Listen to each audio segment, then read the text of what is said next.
The night shift at the Global Deep Space Monitoring Station was usually quiet. Most operators spent their time watching endless streams of data scroll across their screens, looking for anything unusual in the cosmic background noise. But tonight was different. Dr. James Miller rubbed his tired eyes as he stared at his computer screen. For the third time this week, he had detected an unusual pattern in the background radiation from the Orion sector.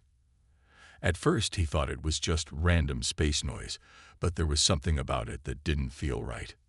"Tom, can you come look at this?" He called to his colleague.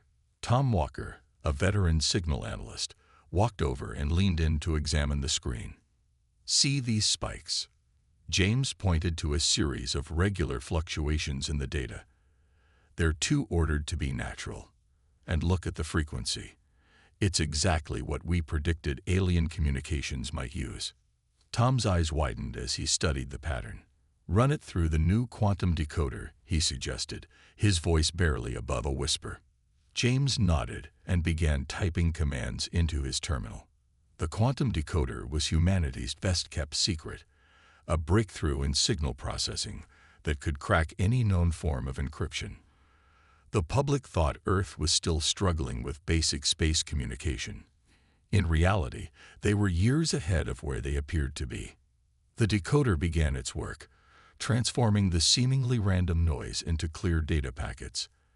As the translation appeared on screen, both men felt their hearts skip a beat. "My God," Tom whispered, "it's a military transmission." The message was part of a conversation between two alien civilizations.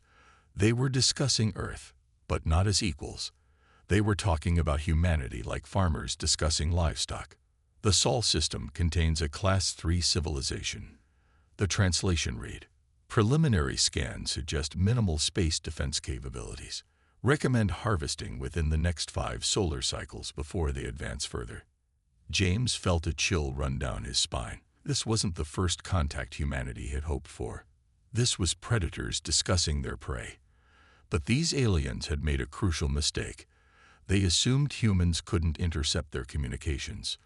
Within an hour, the facility was swarming with military personnel.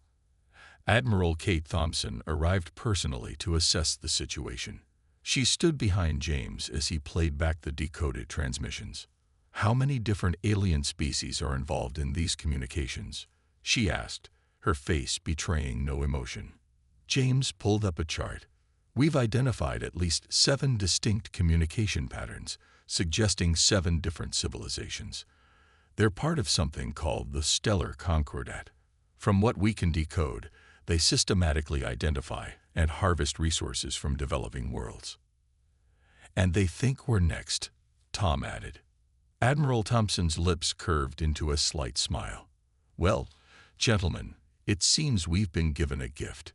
We know they're coming, and they don't know we know. More importantly, they don't know what we're truly capable of." She turned to face the room full of analysts and military officers. "As of this moment, everything that happened here tonight is classified at the highest level.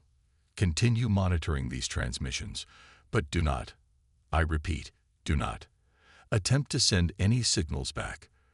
Let them think their communications are secure." James raised his hand. "Ma'am, what about the civilian space program? Should we warn them?" "No," Thompson replied firmly. "We maintain our current facade. Let the world think we're still struggling with basic rocket technology. Meanwhile, we'll prepare a welcome party they'll never forget." As the Admiral left to brief the World Security Council, James turned back to his monitor. More alien transmissions were pouring in, and each one revealed more about their potential adversaries. The aliens were advanced, yes, but they were also arrogant. They never considered that their prey might be listening, learning, and preparing. In the coming days, as James continued decoding transmissions, he couldn't help but smile at the irony. These aliens thought they were the hunters, but they were about to learn a harsh lesson. Humans were not prey. They never were. And now, thanks to the aliens' own careless communications, humanity would be ready when they came. The greatest trick humanity ever pulled wasn't convincing the universe they didn't exist. It was convincing it that they were harmless. As James archived another decoded transmission, he knew that illusion wouldn't last much longer. And when it broke, the galaxy would never be the same. 5 years passed like a shadow across the Earth. On the surface, everything seemed normal. News channels still reported on minor space achievements, failed rocket launches, and basic satellite deployments. But beneath this carefully maintained facade, humanity was preparing for war. Admiral Kate Thompson stood at the window of her underground office, watching as workers assembled another stealth spacecraft in the massive hidden shipyard beneath the Nevada desert. Similar facilities existed under the Sahara, the Australian outback, and the Siberian tundra. The world had never been more united in its purpose. "Status report," she said as her second-in-command, Colonel Robert West, entered the room. "Phase 2 is ahead of schedule," he reported, placing a tablet on her desk. "The Mars base is fully operational, and the Europa facility will be complete within 3 months. Best of all, our cloaking technology is working perfectly. Alien scanners still show both locations as barren ice and rock." Thompson nodded, allowing herself a small smile. The aliens' own transmissions had given humanity the blueprint for cloaking technology. Now, humans had not only copied it but improved upon it. In a separate facility under the Pacific Ocean, Dr. James Miller led a different kind of preparation. His team had transformed the alien communications they'd intercepted into a massive database of alien technology, biology, and culture. Every weakness, every strength, every fear, all carefully cataloged and analyzed. "The Stellar Concordat has never faced unified resistance," he explained to a room full of military strategists. "They're used to attacking divided worlds, planets where nations fight among themselves. But Earth—" He gestured to the holographic display showing hundreds of hidden defense installations across the solar system. "Earth is different." The Terra Protocol, as they called it, was humanity's masterpiece of deception. While alien observers watched humans struggle with primitive rockets, automated factories on the dark side of the moon churned out advanced weaponry. While Earth's public space programs celebrated reaching Mars with simple probes, hidden quantum tunnels transported thousands of soldiers and civilians to underground bases across the solar system. In orbit around Jupiter, military engineers like Mark Davis worked tirelessly to retrofit civilian ships with advanced weapon systems. He stood in the hidden shipyard, watching as workers installed cloaking devices on what appeared to be ordinary transport vessels. "Beautiful, isn't it?" he said to his team as they finished work on another ship. "The aliens won't expect weapons on cargo haulers. They won't expect weapons anywhere because they think we can barely reach our own moon." Each day brought new advances. Scientists reverse-engineered alien technology using only the transmitted data, improving upon designs the aliens thought impossible for primitive humans to understand. Military strategists developed combat techniques that took advantage of weaknesses the aliens didn't even know they had. The most crucial element of all was secrecy. Every worker, every soldier, every scientist knew the importance of maintaining the illusion. Public space programs continued to show appropriate levels of failure and limited success. Politicians argued about funding for rocket research that had been perfected years ago in secret. Social media buzzed with debates about whether humans would ever reach Mars, while underground cities on the Red Planet were already thriving. In her office, Admiral Thompson reviewed the latest preparedness reports. The numbers were impressive. Thousands of cloaked ships, millions of trained personnel, and defensive installations that could protect Earth from any known form of alien attack. But more importantly, humanity had achieved something the Stellar Concordat thought impossible: perfect unity in the face of a common threat. "Send word to all commands," she told Colonel West. "Begin Phase 3. As the order went out through quantum-encrypted channels, Thompson watched the sun set through her window. Soon, very soon, the aliens would arrive expecting to find an easy target. Instead, they would find humanity waiting, ready, and more prepared than they could possibly imagine. The trap was set. Now all they had to do was wait for their would-be hunters to walk into it. The alien ship appeared exactly where humanity expected it would, just beyond Mars' orbit. It emerged from faster-than-light travel in a flash of blue light, its sleek silver hull gleaming in the sunlight. To any normal observer, Earth's space around Mars would have appeared empty. But it was far from empty. In her command center beneath Nevada, Admiral Thompson watched through advanced sensor arrays as the alien vessel moved toward Mars. "Time to greet our visitors," she said calmly. "Execute Operation First Welcome." The alien ship's sensors would be showing them exactly what humans wanted them to see: a few primitive satellites, some space junk, and a small research station on Mars that appeared to be barely functioning. The perfect image of a young, struggling civilization. Aboard the alien vessel, Commander Rix of the Stellar Concordat felt nothing but contempt as he studied the readings. "Primitive, just as our scouts reported," he told his crew. "They haven't even mastered basic gravity manipulation. This will be the easiest harvest in cycles." That's when his ship's sensors began to malfunction. At least, he thought they were malfunctioning. One by one, massive warships seemed to appear from nowhere, their cloaking fields dropping in a carefully choreographed sequence. Not dozens of ships, but hundreds. They materialized in a sphere around his vessel, each one larger and more advanced than his scout ship. "Impossible," Rix whispered, his multiple eyes widening in shock. "Their technology level. This can't be right." His tactical officer was frantically checking readings. "Sir, we're detecting quantum-locked weapons on all ships. They're targeting systems." The officer paused, struggling to accept what he was seeing. "They're more advanced than our own."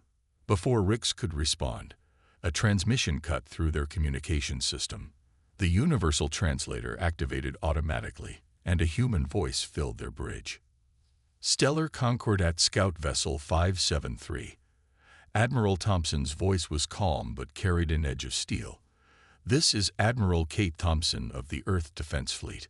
We've been expecting you." On the main screen, Thompson's image appeared. She sat in her command chair, looking directly at them as if she could see into their bridge. Behind her, humans worked at advanced control stations that shouldn't have been possible for their civilization to create. "We." Rick struggled to form words. "We are here on a peaceful mission of exploration." "No," Thompson replied firmly. "You're here to assess Earth for harvesting. We know this because we've been reading your communications for the past 5 years. I must say, your encryption was impressive. It only took us a few hours to crack it." The bridge of the alien ship fell silent. It was impossible. These primitives couldn't have decoded their quantum-encrypted transmissions. They couldn't have built this fleet without being detected. They couldn't have developed this level of technology so quickly. But they had. "Your ship is currently targeted by 573 weapons platforms," Thompson continued. "Each one capable of bypassing your shields using your own technology, which we improved upon, by the way. However, we're not going to destroy you." She leaned forward in her chair. "Instead, you're going to deliver a message to the Stellar Concordat. Transmit visual feed now, Dr. Miller." The alien crew watched in growing horror as their main screen filled with images. Hidden human bases throughout their solar system, advanced ships under construction, weapons they had never imagined possible. But most terrifying of all were the tactical displays showing human stealth ships scattered throughout Concordat space. Ships that had been there for years, gathering intelligence. "This is not a negotiation," Thompson said. "This is a warning. Earth is not your prey. We never were. Tell your leaders that humanity stands ready, and we're waiting." As the human ships maintained their perfect formation around his vessel, Commander Rix realized that everything his civilization thought they knew about Earth was wrong. They hadn't found a primitive civilization right for harvesting. They had awakened a giant that had been watching them all along. 3 days after the first contact, the Stellar Concordat's Leadership Council assembled for an emergency meeting. Their grand hall, located on their capital world 50 light-years from Earth, was filled with representatives from all 7 major species of their alliance. They had gathered to watch the human transmission that was about to begin. The massive screen at the center of the hall flickered to life. Admiral Thompson and Dr. Miller stood side by side, Earth's blue sphere visible through a window behind them. The image was being broadcast simultaneously to every major world in Concordat space. "Greetings, Council members," Thompson began, her voice automatically translated for each species present. "I trust Commander Rix has delivered our initial message. Now let me show you what else we know." Dr. Miller stepped forward, activating a holographic display. "Over the past 5 years, we've monitored every transmission, tracked every ship, and mapped every military installation in Concordat space. For example," he pressed a button, and an image appeared showing a massive hidden fleet base in the Proxima system. This base, which doesn't appear on any official star charts, houses 2,000 warships. The council chamber erupted in shocked whispers. That base was their most closely guarded secret. "Or perhaps," Miller continued, bringing up another image, "you'd like to discuss the 3 attempted invasions of Earth that never launched. Yes, we know about those too. The first one failed because we sabotaged your fuel supplies. The second because we introduced a subtle error into your navigation data. The third," he smiled, "well, those ships disappeared for a different reason. They're currently in our possession, being studied by our engineers." Admiral Thompson took over again. "We've had 5 years to prepare, Council members. 5 years in which you thought we were blind and deaf to your plans. Let me show you what we've done with that time." The display changed to show a map of Concordat space. Thousands of small dots appeared, scattered throughout their territory. "Each of these points represents a human stealth platform," Thompson explained. "Quantum-linked defense systems that we've positioned near every major military installation, population center, and strategic resource in your space. We could have used them to strike without warning. Instead, we chose to talk first." The council leader, a tall being with crystalline features, rose from his seat. "Why?" he demanded. "If you have this power, why warn us at all?" "Because," Thompson replied, "humanity believes in giving chances. We're not conquerors. We're not interested in destroying your civilization. We simply want you to understand 3 things." She held up one finger.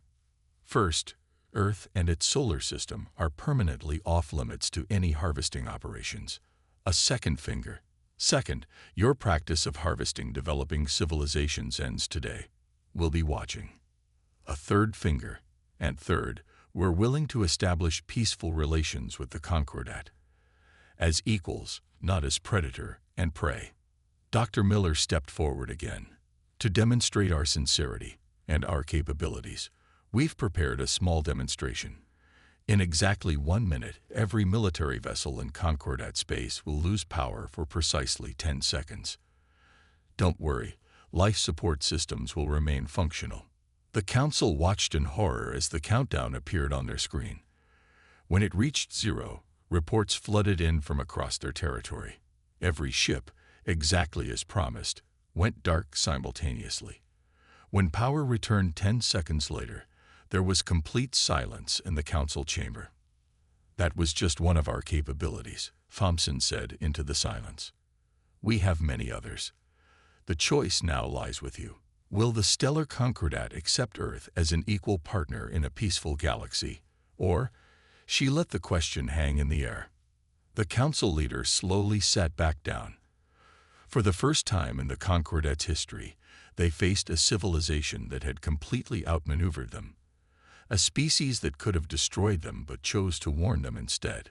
"We await your response," Thompson concluded. "You have 24 hours. Choose wisely." As the transmission ended, the council members looked at each other in stunned silence. They had intended to hunt humanity. Instead, they had found themselves caught in humanity's trap. The 24-hour deadline passed without a response from the stellar Concordat. Instead of an answer, the aliens launched a massive fleet from their core worlds. Over 10,000 ships, their most powerful armada, jumped into faster-than-light travel heading toward the solar system. In her command center, Admiral Thompson watched the fleet's movement on the tactical display. She didn't seem worried. Instead, she smiled. "They're doing exactly what we expected," she said to Colonel West. "Time to show them what humanity can really do." Begin Operation Checkmate. Across the galaxy, hidden human quantum platforms activated simultaneously. Each one had been carefully placed years ago, waiting for this moment. They didn't target the ships or weapons. Instead, they did something far more impressive. The massive alien fleet dropped out of faster-than-light travel halfway to Earth. But they weren't where they expected to be. Instead of finding themselves closer to their target, all 10,000 ships emerged in a perfect formation around their own capital world. On the bridge of the Concordat flagship, the Supreme Commander stared in disbelief at his navigation screens. "Impossible," he whispered. "How did they redirect an entire fleet?" Before he could get an answer, every screen on every ship in the fleet lit up with Dr. Miller's face. "Good morning," he said pleasantly, "or whatever time it is on your ships. I hope you enjoy our little demonstration of spatial manipulation technology. Don't bother checking your engines. They're fine. We simply adjusted space itself around your fleet." Admiral Thompson appeared beside him. "Now let's demonstrate a few more of our capabilities. Please pay attention. This will be educational." Across Concordat space, things began to happen. Every weapons factory suddenly found their gravity reversed. Tools and machines floating harmlessly to the ceiling. Every military communications system began playing Earth music. Every defense shield protecting their major cities flickered off and on in perfect rhythm. Not a single person was harmed. Not one building damaged. But the message was clear. Humanity could reach anywhere, affect anything, at any time. "We could have done this 5 years ago," Thompson explained to the watching aliens. "We could have destroyed your civilization without ever revealing ourselves. Instead, we chose to show you mercy, to give you a chance to change." In the Concordat Council chamber, the leaders watched in stunned silence as human operators appeared inside their most secure facility. Just holographic projections, but so perfect they seemed real. One of these projections, a human military officer named Mark Davis, walked to the center of their chamber. "Let me show you something interesting," he said, pulling up a holographic display. "These are the targeting solutions your fleet just tried to calculate for Earth." The display showed complex mathematical formulas. "They're wrong," Mark continued. "We've been feeding your ships false data for years. If you had fired, your weapons would have missed Earth by several million kilometers. We didn't sabotage your systems. We just let you sabotage yourselves with your own arrogance." Back on the Concordat flagship, the Supreme Commander received a private message from Admiral Thompson. "Check your long-range scanners," it read. "Look at your homeworld's moon." He did, and what he saw made him sink into his command chair. Hidden under the surface of their moon was a massive human base, built years ago. They had been sitting right next to one of humanity's major installations, and never knew it. "This is your final warning," Thompson's voice echoed across every Concordat communication channel. "You have 1 hour to stand down your fleet and agree to peaceful negotiations, or we start using our capabilities in ways you won't enjoy." She paused, then added softly, "Choose to be better than what you are.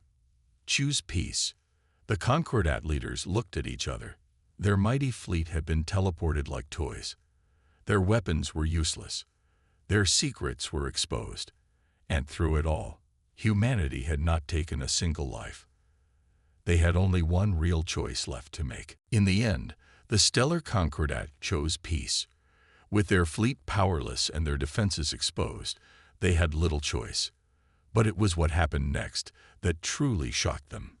Dr. James Miller stood before the Concordat Council, no longer as a hologram but in person. Behind him, a team of human scientists prepared a presentation that would change how the aliens viewed humanity forever. "You've been wondering how we advanced so quickly," Miller began. How we managed to surpass your technology in just a few years. The truth is both simple and complex. He gestured, and a hologram of the human brain appeared in the center of the council chamber. Humans are different, he explained. While you focused on physical technology, our brains evolved to recognize patterns in chaos. Where you see random noise in space, we see music. Where you see meaningless data, we see stories. The display changed to show various alien technologies. When we intercepted your communications, we didn't just copy your technology. We saw what it could become. Your weapons inspired our defenses. Your shields taught us about space itself. But most importantly, your mistakes showed us what was possible. In orbit above the Concordat capital, Admiral Thompson was having a similar conversation with the alien fleet commanders. They sat in a conference room aboard Earth's flagship, still struggling to understand how humans had achieved so much. Your civilizations advance in straight lines, Thompson explained, drawing a line on the table's surface. You make steady progress, step by step. Humans. She drew a chaotic pattern that somehow formed a perfect circle. We leap forward in bounds and jumps. We make connections that seem impossible. Back in the council chamber, Miller was showing the aliens something even more surprising. For the past 5 years, we haven't just been defending Earth, he revealed. We've been protecting you from yourselves. The display showed various conflicts that had almost broken out between Concordat members. Each time, small changes in data, slight adjustments to communications, had prevented war. The aliens watched in amazement as Miller explained how humans had been quietly keeping peace in their territory. 3 times, your species came close to civil war, Miller continued. Each time, we intervened subtly. A delayed message here, a corrected misunderstanding there. We didn't control you. We just helped you make better choices. One of the council members stood up. Why? He asked. Why help us when we were planning to harvest your world? Thompson's voice came through the chamber speakers as she answered from her ship. Because that's what humans do. We see potential. Even in our enemies, we see what they could become instead of just what they are. Miller nodded. Your civilizations have incredible potential. You've achieved amazing things, but you became predators when you could have been explorers. You chose fear when you could have chosen hope. The display changed one final time, showing the galaxy with all its known civilizations. We understand now why we're different, Miller said softly. Humans aren't just pattern seekers. We're pattern makers. We don't just see what is, we see what could be. In that moment, the aliens began to understand. Humans hadn't just outmaneuvered them technologically. They had been reshaping the very nature of interstellar civilization, turning potential enemies into future allies, all without anyone noticing. We're offering you a choice, Thompson's voice rang out. Continue as you are, feared and isolated, or join us in building something better. We can teach you to see patterns like we do, to imagine new possibilities, to be more than what you've become. The council chamber fell silent as the aliens considered this offer. They had come expecting to find simple prey. Instead, they had found teachers, guides, potential allies who had protected them even as they planned to attack. They had found humanity, and nothing in the galaxy would ever be the same. 1 year after the stellar Concordat's attempted invasion of Earth, the galaxy had changed in ways no one could have predicted. The massive council chamber on Earth, built specifically to host representatives from all known spacefaring races, was filled to capacity. But they weren't there as conquerors or the conquered. They were there as students. Admiral Thompson stood at the main podium, looking out at the gathered aliens. Some floated in anti-gravity fields, others sat in specialized chairs, and a few existed as pure energy contained in special vessels. All of them were here to learn. The first year of cooperation has exceeded our expectations, she began. Together, we've achieved more than any of our civilizations could have managed alone. Behind her, the main screen showed images of joint human-alien projects across the galaxy. The Concordat's former harvest fleets have been transformed into exploration vessels, now seeking out new civilizations to help rather than exploit. Dr. Miller stepped up next, bringing up a different set of images. Our pattern recognition abilities, combined with your established technologies, have led to breakthroughs in every field, he explained. Medical advances that have saved millions of lives, new forms of faster-than-light travel, even ways to communicate with species we once thought were beyond reach. In orbit above Earth, Mark Davis was conducting a training session with alien engineers. They watched in amazement as he demonstrated how humans could spot useful patterns in seemingly random space phenomena. "See this energy signature?" he asked, pointing to what looked like normal background radiation. "It's actually a message from a civilization that exists in 11 dimensions. We just had to learn how to look at it properly." The story of how humanity had outmaneuvered the Concordat became a legend among alien species, not because of the technology involved, but because of the choices humans had made. They had chosen to warn rather than attack, to teach rather than destroy, to lift up rather than conquer. Back in the council chamber, one of the alien representatives raised a question that many had wondered about. "Why didn't you just take control? You had the power. You could have ruled the galaxy." Admiral Thompson smiled. "Because that's not who we are," she answered. "Humans don't want to rule the galaxy. We want to explore it, understand it, and make it better. Not just for us, but for everyone." Dr. Miller added, "Think about what you've learned in the past year. How many of your species can now see patterns like we do? How many breakthroughs have your scientists made by simply looking at problems differently?" The chamber filled with murmurs of agreement. Across the galaxy, alien civilizations were learning to see the universe through human eyes. They were learning to spot patterns, to make connections, to imagine new possibilities. The former Supreme Commander of the Concordat fleet, now serving as a diplomatic liaison, stood up. "We came to Earth thinking we were superior," he admitted. "We thought we were the hunters. But humans taught us that true strength isn't about power over others. It's about helping others become stronger." Admiral Thompson nodded. "And that's just the beginning," she said. "There are more civilizations out there, more patterns to discover, more connections to make. Together, we can build something greater than any of us imagined possible." As the meeting concluded, representatives from 100 worlds stood together.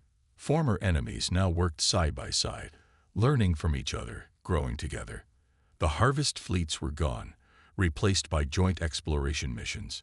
The weapons factories had been converted to research centers. The fear that had driven the Concordat to prey on others had been transformed into a desire to help and protect. Dr. Miller looked out at the gathered aliens and smiled.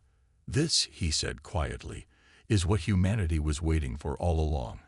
Not a fight, not a victory, but a chance to show the galaxy a better way." And in the vast darkness of space, countless civilizations looked toward Earth not with fear, but with hope. The humans who had chosen to warn rather than strike, to teach rather than dominate, had changed the very nature of galactic civilization. The new era had begun,